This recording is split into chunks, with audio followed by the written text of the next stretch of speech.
Y'all ever been proud and disappointed at the exact same time?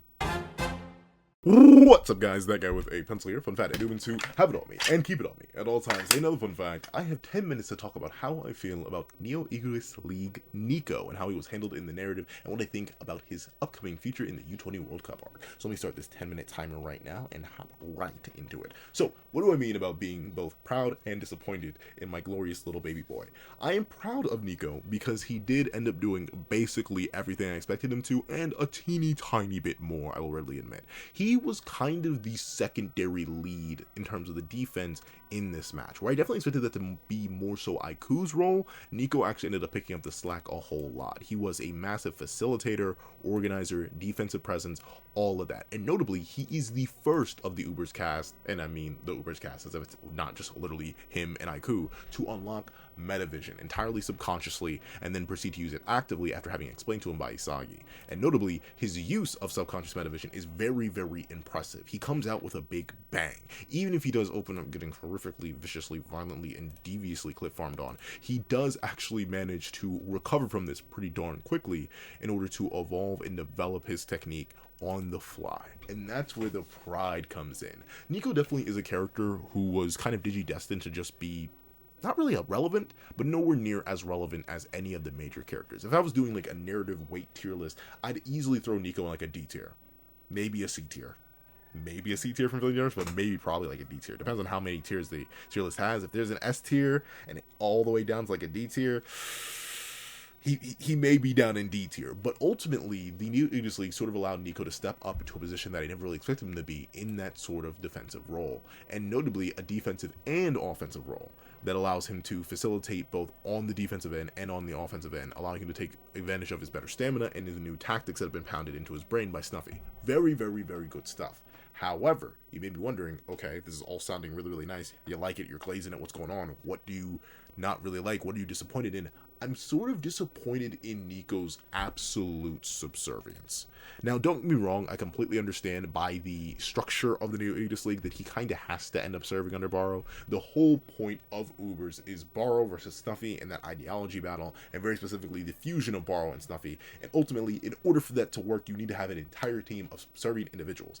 But one of the big things about Nico, at least what felt like one of the big things about Nico, was even with his development to appreciate defending in the U20 match when he was forced to do it by Ego, I liked the idea that he was starting to break free of this serving a greater striker mentality.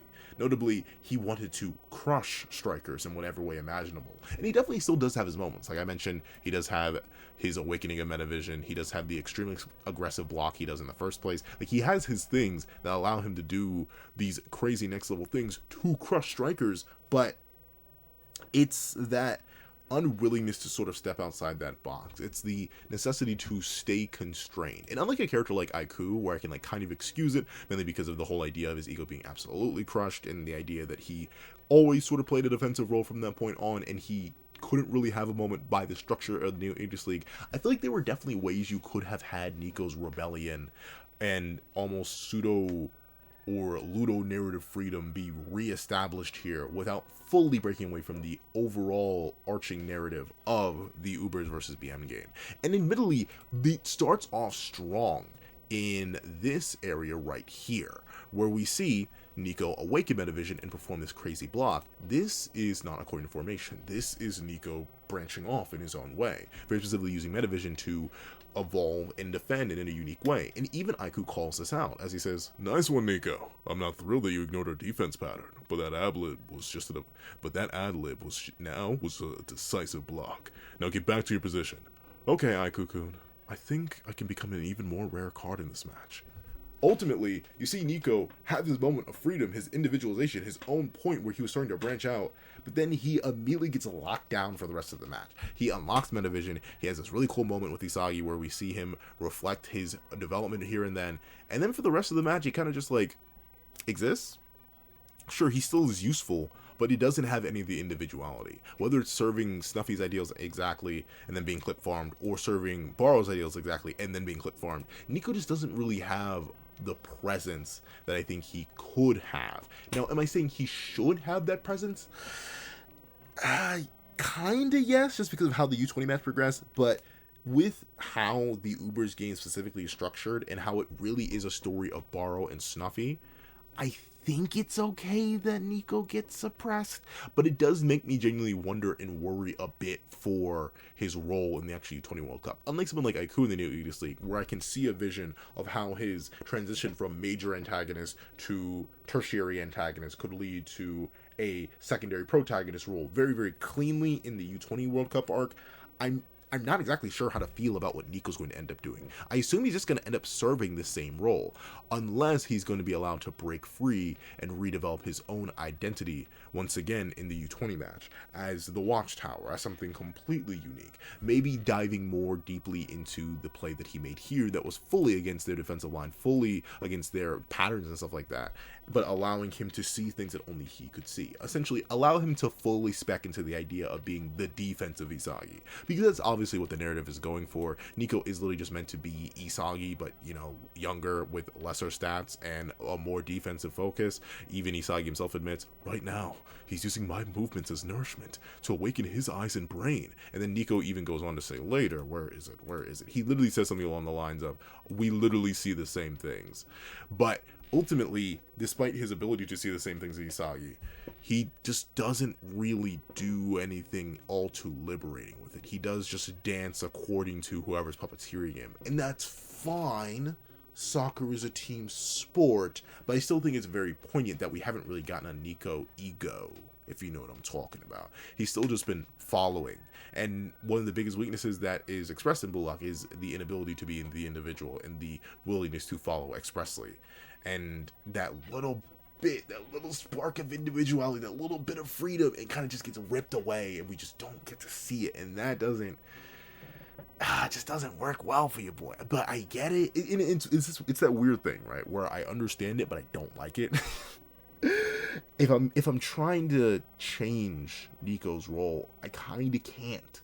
And that's why ultimately I'm still proud. And I still think Neo Egoist League Ego, or not Neo Egoist League Ego, Neo Egoist League Nico is still written well enough because he's super limited by the constraints of the narrative, not just by the 3-goal system like almost every other character is, but also by the overarching narrative in a way that someone like Aiku, ironically, doesn't seem to be, just because of how much higher he always stood than Nico relative to Nico himself, the ultimate clip farmer. Because Aiku had a higher role that could easily transition to a lower role that will be guaranteed to transition right back into a higher role, but on the protagonist side rather than the antagonist side, Nico has always been he's always been swimming at the bottom. Even the game that he was like the core of, the heart of, the facilitator of, all he was there to do was to kind of get on his knees and slop Isagi off, which is okay, but I want more from this character for, once again, our defensive Isagi equivalent. And I know people are going to be like, well, wouldn't Aiku be the defensive Isagi equivalent? No, Aiku has stats that are way too good. So with it being the case, with Nico being set up to be this direct rival to Isagi in terms of tactical ability, but having a more, or not more, but like a heavier preference and reliance on defense, it would be much more interesting to see him go down that path and evolve it in his own way. And there definitely still is the possibility. That's the beauty of the U20 World Cup arc. It's going to be very, very long, considering there's at least going to have to be 3 matches in the group stage and then 5 matches in the knockout stage. So we're going to get 8 matches, and of course, there are only 23 players we're working with, max 26 with the Buratsuta 3. So we're going to have a whole bunch of time for Nico to actually cook, and I do trust Kaneshiro Sensei to finally allow many characters such as Nico, who may have been constrained by the narratives that they were a part of during the Neo Egoist League, to freaking geek a little bit. Do I ever expect Nico to get a goal? No. Do I ever expect him to do anything too overly crazy, like possible top of the line stuff? Not really, but I am expecting better from him.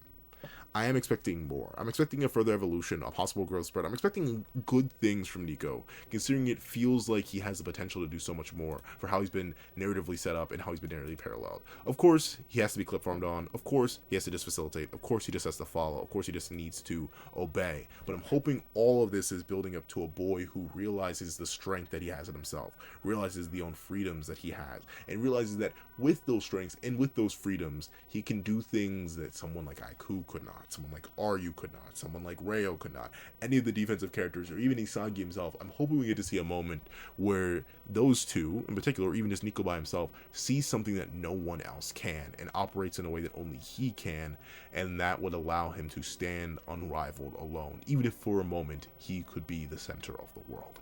That's what I'm hoping for my little glorious blind baby boy.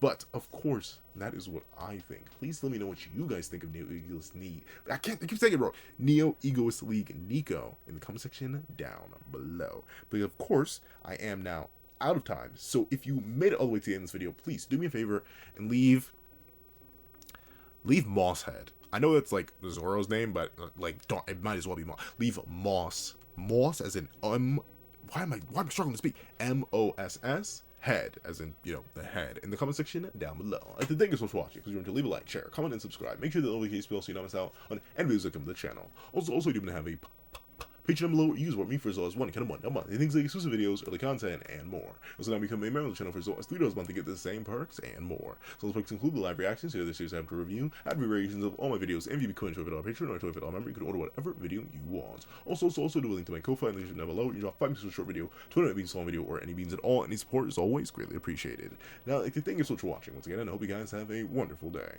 This is Dag on the Pencil, writing off.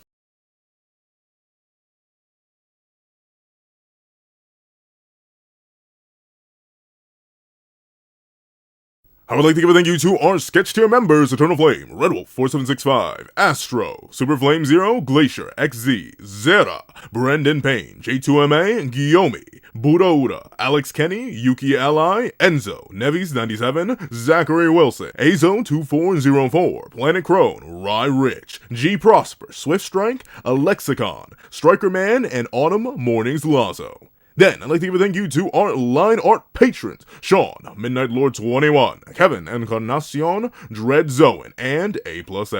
Then, I'd like to give a thank you to our Ink tier members: Austin Wimberly, Euchia, and Shrimpo the Shrimp. Then, I'd like to give a thank you to our digital art tier members: J Warrior and AZ Void. And I'd like to give a thank you to our colored art tier patrons: Waki Munoz and Waki Munoz. And a vinyl